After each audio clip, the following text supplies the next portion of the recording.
प्रिय संस्कृत मित्राणि, नमः संस्कृताय। महाकवि श्री भारवी विपरीतम किरातार्जुनीयम प्रथम सर्ग।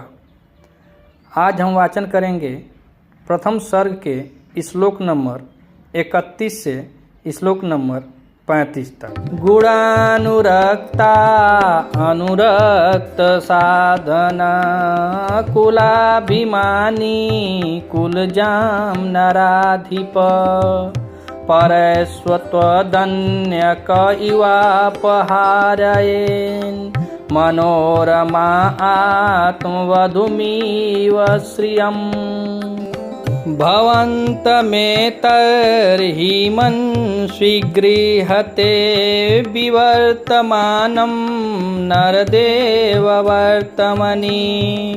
कथं न मन्युज्वलयुदीरिता समितरुशुष्कमिवाग्निरुच्छिख अवन्ध्यकोपस्य विहुन्तुरापदां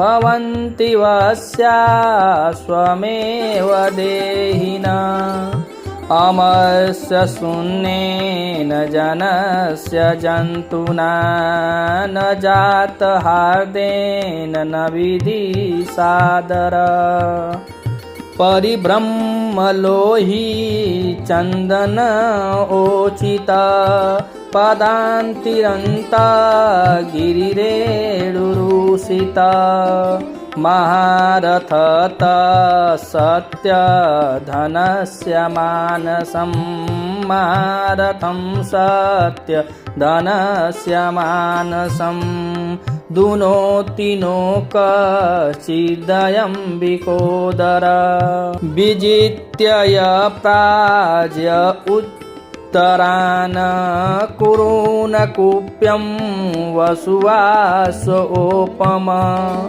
सवल्कवाञ्छांसि तवाधु आहरन् करोति मन्युं न कथं धनञ्जयः। नमः संस्कृताय।